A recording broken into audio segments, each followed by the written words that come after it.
Dans la vidéo d'aujourd'hui, j'ai envie d'aborder comme ça la thématique des réformes énergétiques, mais plutôt dans un cas pratique, surtout dans un cas de résidentiel, parce qu'effectivement, c'est une thématique qu'on a abordée lors de ma conférence récemment à Berlin. Pour tous ceux qui n'étaient pas là, vous pouvez comme ça profiter pour avoir un peu d'informations. C'était comme ça un papa qui était aussi là, présent à la conférence, déjà investisseur immobilier et qui m'a demandé à un moment, Madeleine, est-ce que tu penses que l'investissement immobilier, c'est une bonne chose? Est-ce que tu penses que les gens doivent encore se lancer en investissement immobilier? Avec tout ce qu'on est en train d'observer sur le marché, il y a les réformes énergétiques qui arrivent, il y a les verts, il y a Habeck et tout ça.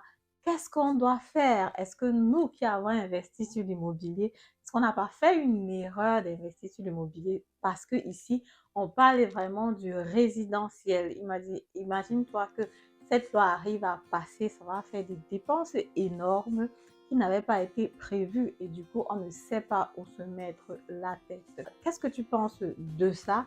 L'atmosphère étant assez conviviale lors de la conférence, il y a plusieurs personnes qui ont donné aussi leur point de vue.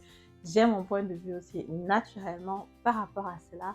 C'est ce que je veux partager avec toi dans cette vidéo comme d'habitude, après le générique.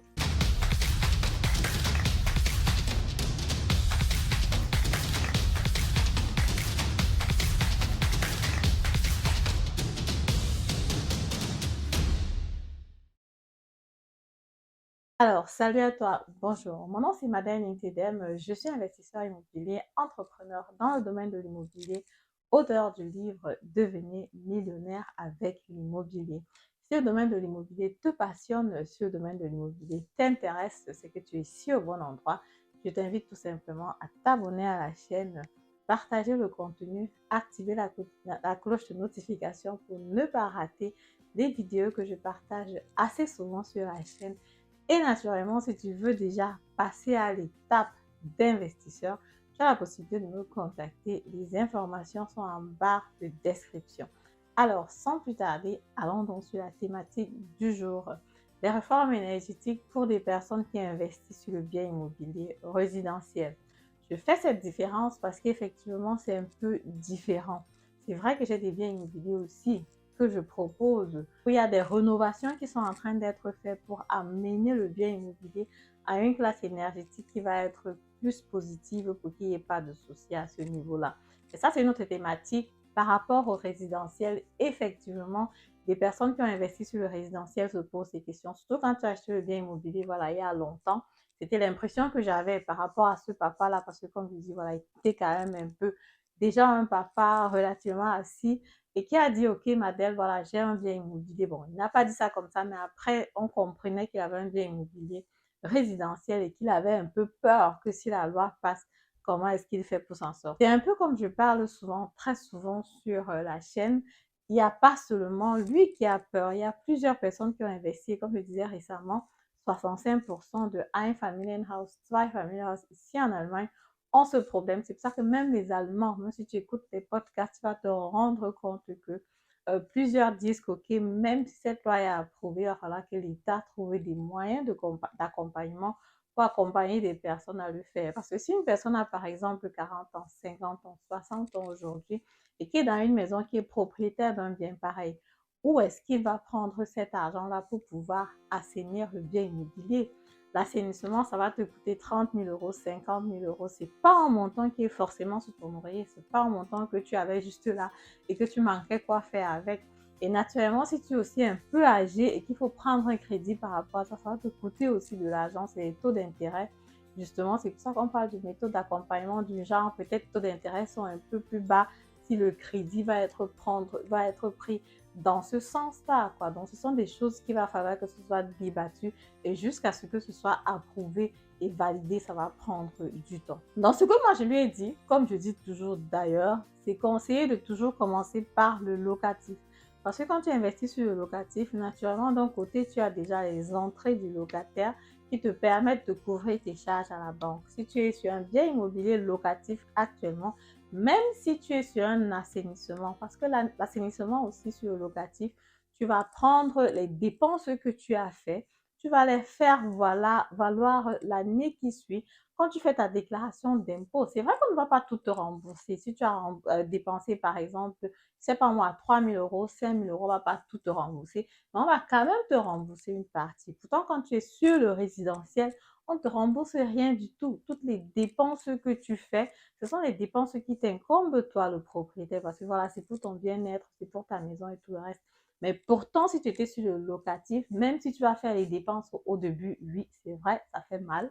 Il n'y a personne qui a forcément envie de faire les dépenses, mais l'année qui suit, tu peux aussi comme ça faire valoir ça au fisc pour pouvoir récupérer une partie par rapport à ton Steuersatz. Naturellement, tu as aussi la possibilité d'augmenter le loyer parce qu'effectivement, quand tu rénoves le bien immobilier, quand tu mets le bien immobilier à un niveau supérieur que ça n'était avant, parce qu'il faut aussi le dire ouvertement, quand si par exemple tu prends un bien immobilier et que tu rehausses la valeur à travers l'assainissement, tu demandes donc au locataire aussi de payer plus parce que ça va permettre au locataire comme ça d'avoir une charge qui est réduite par rapport au chauffage.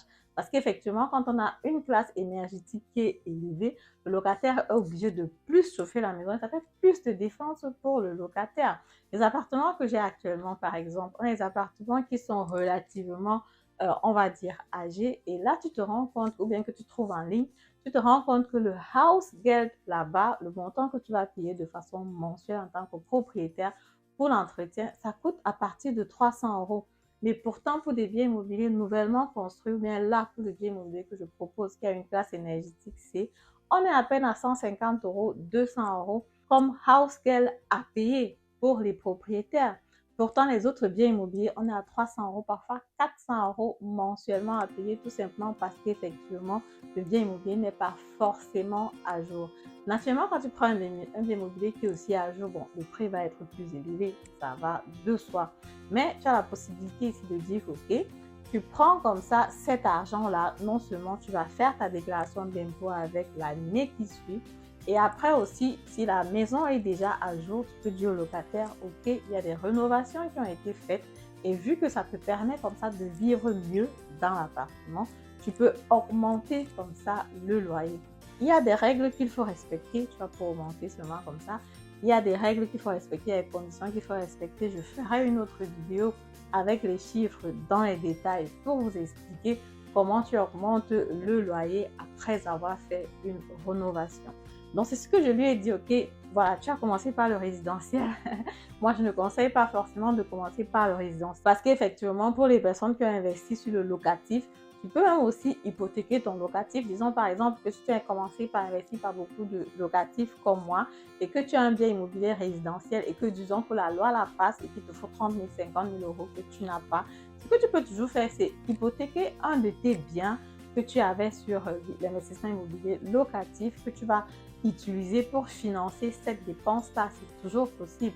Et justement, vu que lui, il est dans les alentours de Berlin aussi, et un peu, il m'a dit, oui, effectivement, lui-même, il sait que les années précédentes, il y a 5 ans, il y a 10 ans, on parlait d'investissement immobilier. Bon, ils n'écoutaient pas vraiment, mais quand ils regardent les prix aujourd'hui, eux aussi, ils ont traîné. Ça leur a pris 3 ans pour pouvoir investir sur le bien immobilier. Le projet était là, ils réfléchissaient, ils tournaient, comme beaucoup de Camerounais font souvent. Mais seulement, plus le temps passait, plus ils se rendaient compte qu'ils perdaient les opportunités. Et finalement, ils ont fini par se lancer 3 ans plus tard avec un macleur, parce qu'au début, ils évitaient les macleurs, ils ne voulaient pas vraiment prendre un macleur et tout ça. Mais à la fin, ils se sont retrouvés dans la situation, ils ont toujours pris avec un macleur et ça fait des dépenses supplémentaires naturellement. Et le temps perdu, le prix immobilier a pris en valeur, c'est devenu plus cher que s'ils avaient acheté naturellement il y a 3 ans. Mais c'est toujours bien de se lancer que de ne pas se lancer. Continuer à attendre, attendre, attendre. Parce que je demande souvent aux personnes, vous attendez quoi? Il faut vous lancer dès maintenant. Le meilleur moment pour se lancer, c'est toujours maintenant. Il y a des personnes qui m'ont contacté aussi depuis l'année passée. Eux, c'était aussi beaucoup plus de taux d'intérêt, ceci, cela. Par rapport au taux d'intérêt, c'est vraiment rester, voilà, on va dire stagnant, quoi. Dès que ça a passé la barre des 4% là, il y a quelques personnes que j'ai accompagnées l'année passée qui ont encore réussi à être en dessous de 4%. Mais maintenant, après, c'était juste 4% et plus. Et cette année, on a 4% et plus. Donc, du coup, c'est vraiment ça, les taux d'intérêt. Ça monte. Le moment d'investir, c'est toujours et toujours maintenant qu'il faut se lancer.